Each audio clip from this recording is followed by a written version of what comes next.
Welcome back, travelers, and this will be my Q4 2024 What's in My Wallet plus my updated credit card roadmap. If you saw my last credit card roadmap in Q2 2024, there will be some changes, and this is probably why you should never say that there won't be any more changes as long as you're still in this credit card game. Okay, let's get started.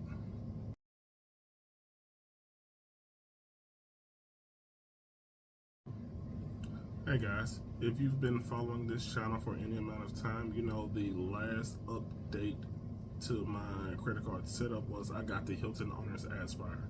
Now that card was never on my credit card roadmap, and it has changed how I'm setting up my in-game setup. But before we get there, let's get started with the first card that I ever got, and that would be the Capital One Saver One card. Now, if you remember, this is not the card I originally applied for. The one I originally applied for was the Capital One Quicksilver card. But once I learned about points and miles, I product changed that card to this one.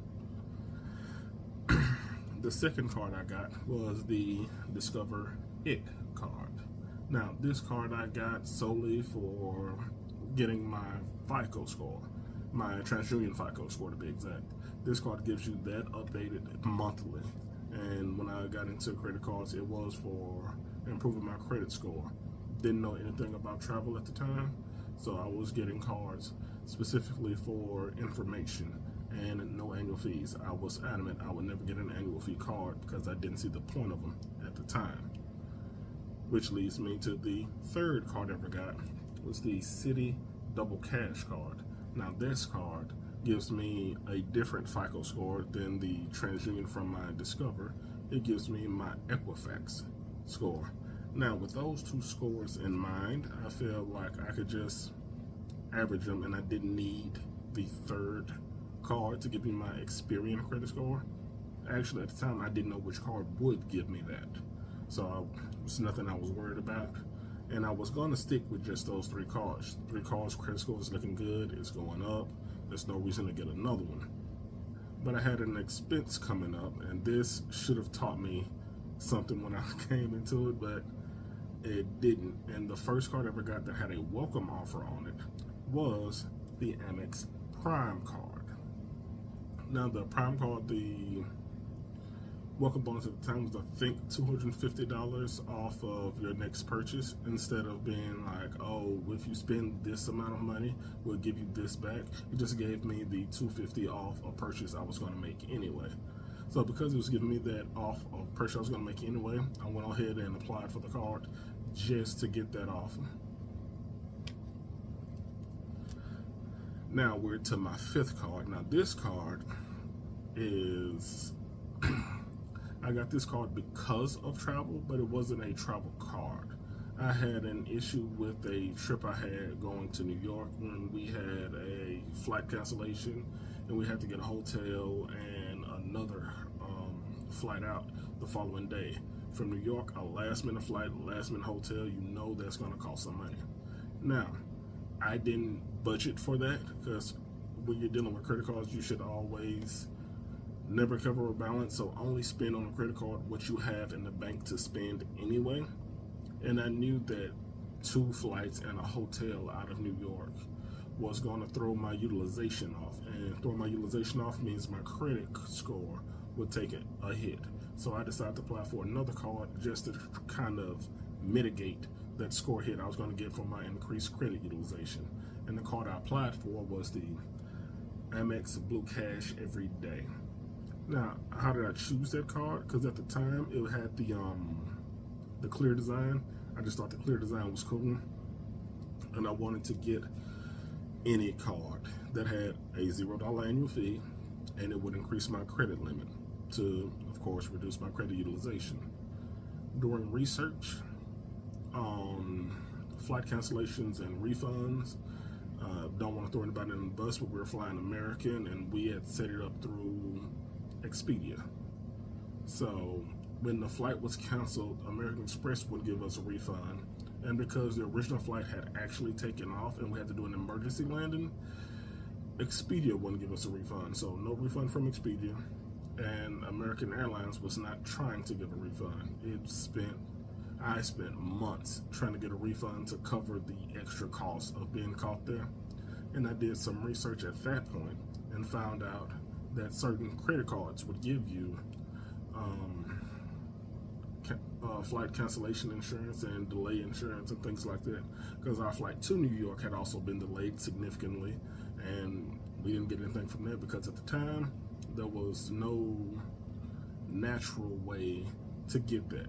You would have to do it from buying extra trip insurance, and trip insurance can cost a lot, especially when you're buying for two people. Trip insurance on two, was not prepared at the time.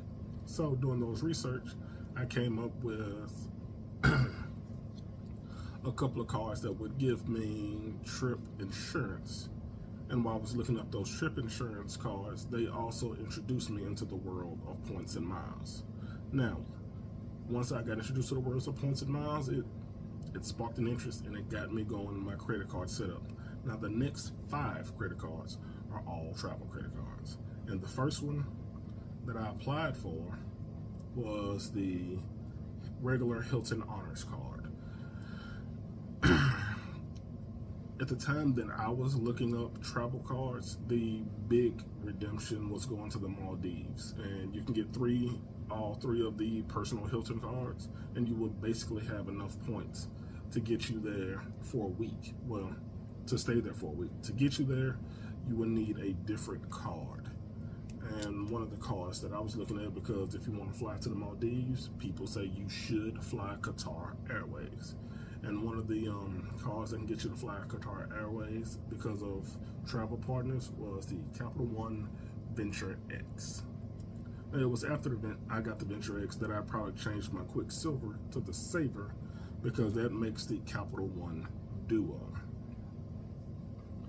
Now, at this point, I was still just dead set on going to the Maldives, and I wanted to go ahead and get the Hilton Surpass card, because that's the next one in the list.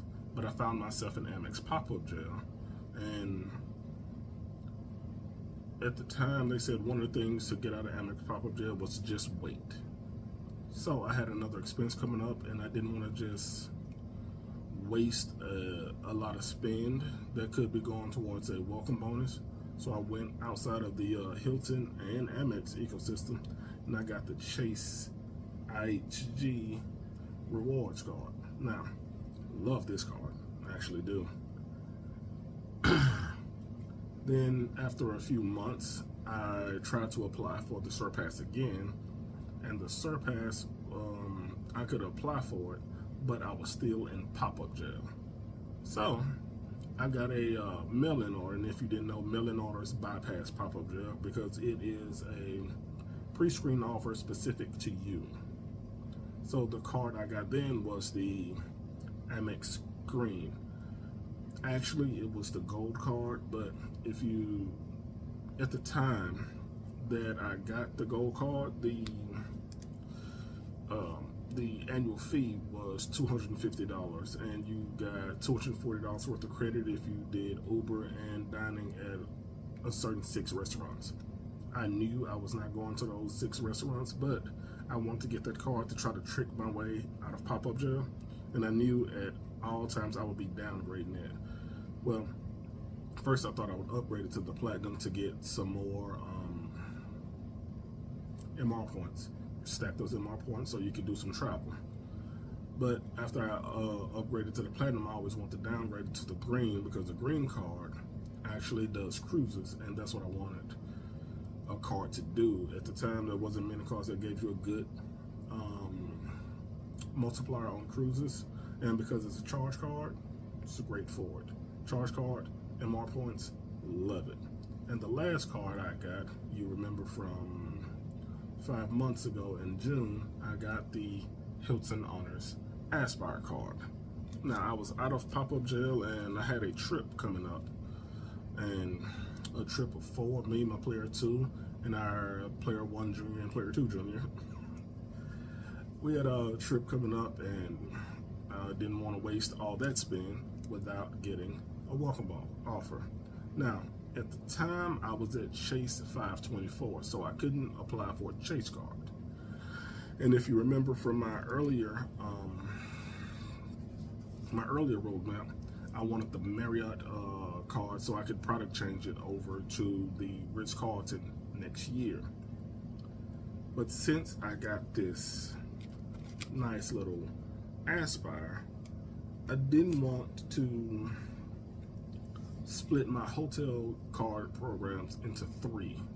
I would much rather have more flight redemption cards, and if I had to stay at a Marriott or a Hyatt or whatever, I would use either my green card or my Venture X so I can supercharge my MR points. And that is what's in my wallet Q4 2024. But like I said, there's an update. Since I showed you my redemption earlier, there's a trip that I'm going to take next May, and we're going to be going over to London and Paris for a week. You saw the flight redemption, so we had to pick hotels. Now, right now, there is an elevated offer for the Capital One Sapphire Preferred. The offer is $4,000 worth of spend for 60,000 Chase UR points plus $300 travel credit.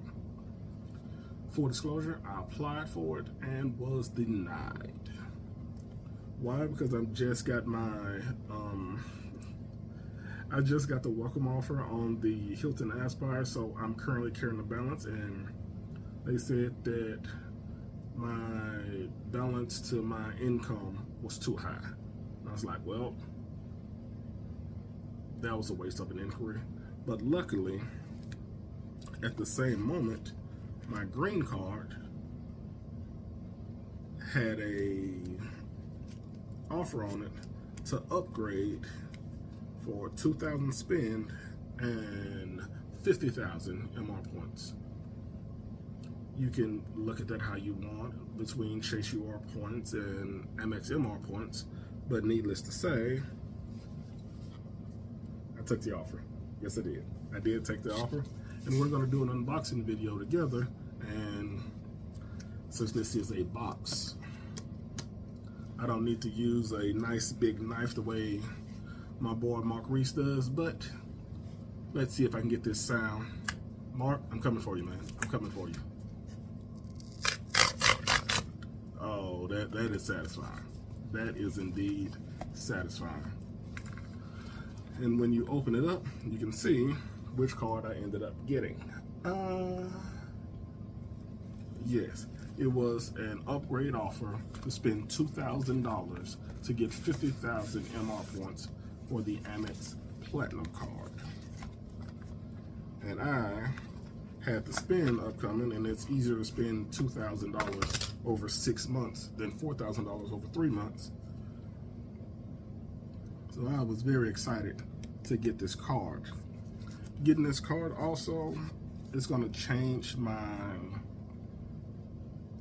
it changed my roadmap for the simple fact of the Hilton Aspire card. Now, I've stated in the past that I would never get the Platinum card because I could not justify the $695 annual fee. So here is how I can now justify it, thanks to the Hilton card. Now, this Aspire gives me such outsized value that I'm willing to eat a little on another card. Now, I broke this down earlier, so I'm just going to run through it really quickly. This card has a $550 annual fee. I used the entirety of the $400 resorts credit, and I actually got an AMEX offer at the same time that gave me a further $60 on that exact same stay. So that was $460 that I got on the resorts fee. That's $460 out of the $550. That leaves just $90. I also put $100 so far on the airline fee credit. So that is $560, so I'm $10 in the positive. I have, since my last video, I've used my free night award. Well, I've scheduled my free night award because I'm going to use it in my upcoming trip to London and Paris. And the hotel I'm staying at, is $463. So I'm positive $473, and I still have more airline fee credits to use.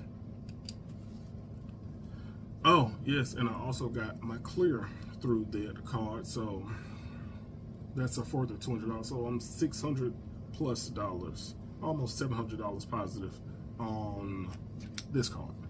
So with almost $700 positive on this card, that would take the entire annual fee of this one.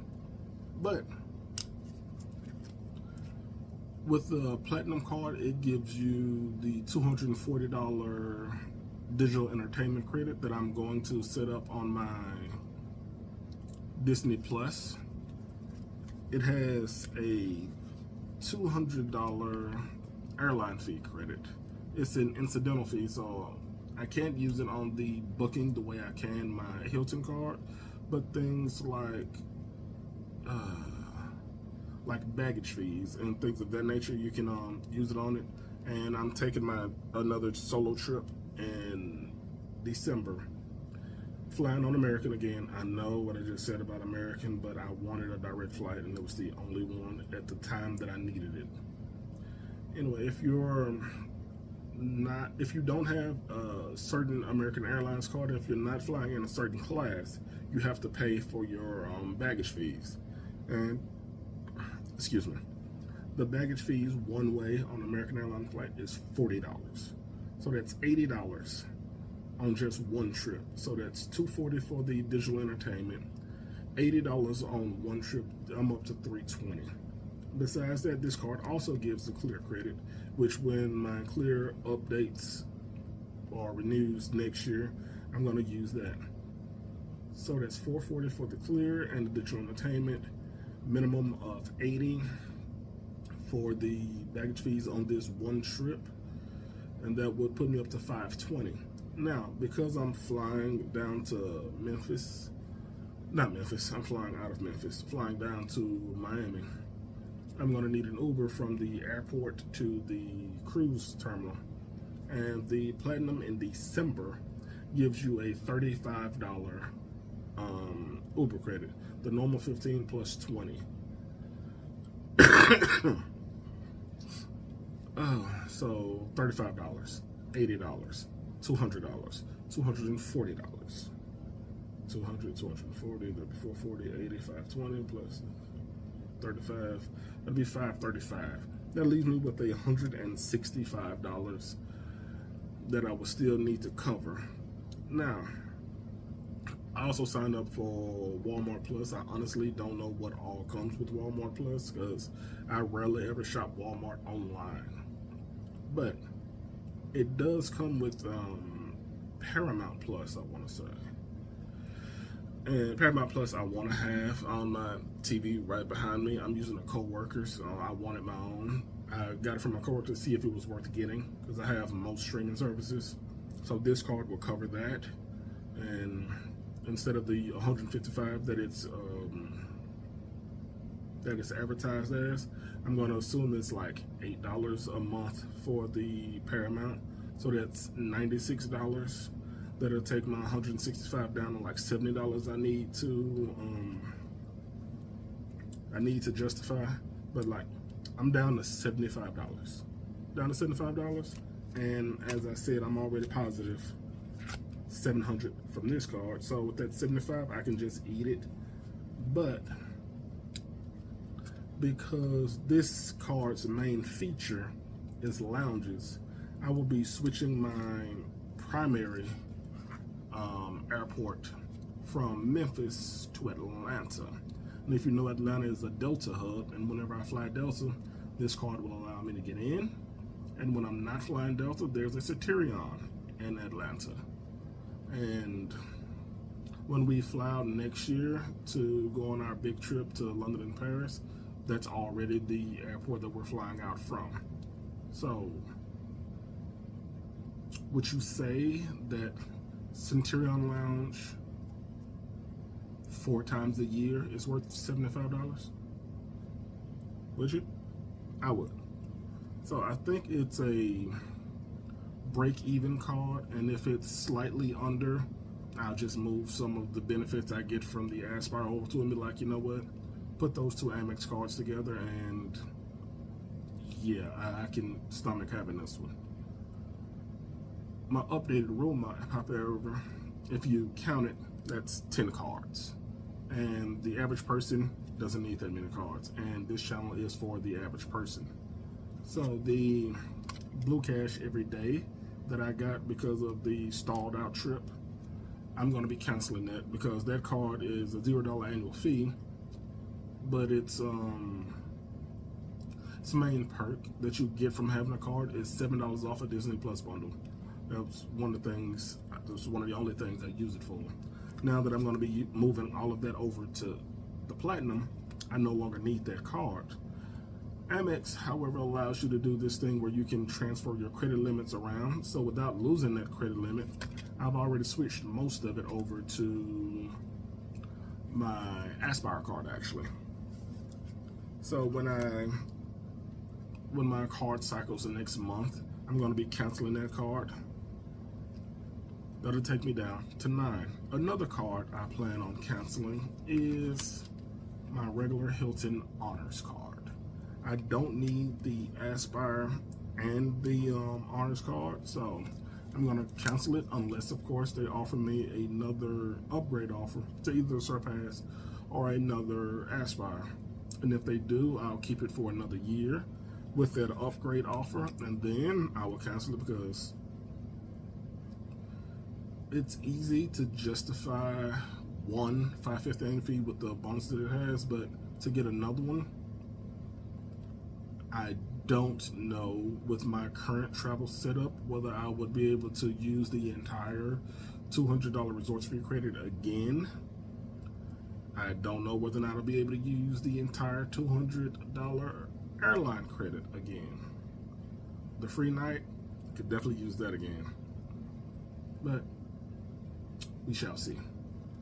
I'm planning on canceling that one, and another thing I want to do is I'm toying with the idea of product changing this to the City Strata Premier. It's a card I've wanted since it was just a City Strata, and it's another card I got denied for. But I got denied for that one because of how fast I was getting cards. They told me there's a ratio that they have in the back end, how many cards you've applied for in the last 12 months versus how many cards you have total. And at the time I applied, in the last 12 months, I had applied for 5 cards, and I had a total of 9. So that ratio was off. They won't tell me the actual ratio, but at this point, I'm at 325 on Chase. I'm sorry, 324 on Chase. I don't know why I said 325. I'm at 324 on Chase. So in the last year, I've only applied for the Aspire. So if I wait until January, I'll be at 224 on Chase. If I wait till June, I'll be at 124 on Chase. So in the last 12 months, as of June of next year, I would only apply for 1 card out of, by then, either 9 or 10 cards. Either 8 or 9 cards are at that point, and I should be able to get that card. Then I'll be running a Capital One Duo and either the 1 card setup from City or the City Duo with the double cash and the City Premier. But like I said, I've always known I was going to get the green card for the cruise multiplier, and cruises will be a big part of my travel, so I may eventually get another one of those to pair with the Platinum. So I'll have the AMEX Duo of the Platinum and Green, which I think is the better duo than the Platinum and Gold, the Capital One Duo, which I think is the best duo setup, and either the all-in-one City setup or a City Duo. That is my plans for now, and if you guys watched to this part of the video, thanks so much. If you would like, subscribe, and comment down below, As I told you all, I have the Hilton Aspire, so one of the benefits of the Platinum card is it gives you Hilton Gold status. I do not need it. So if someone wants to subscribe, like, and comment down below, I will gift them the Gold status on Hilton from my Platinum because I have no use for it. If you're interested in any of these cards that I've talked about, I'll put as many of the referral links as I can down the bottom, like Citi. Typically doesn't do referrals.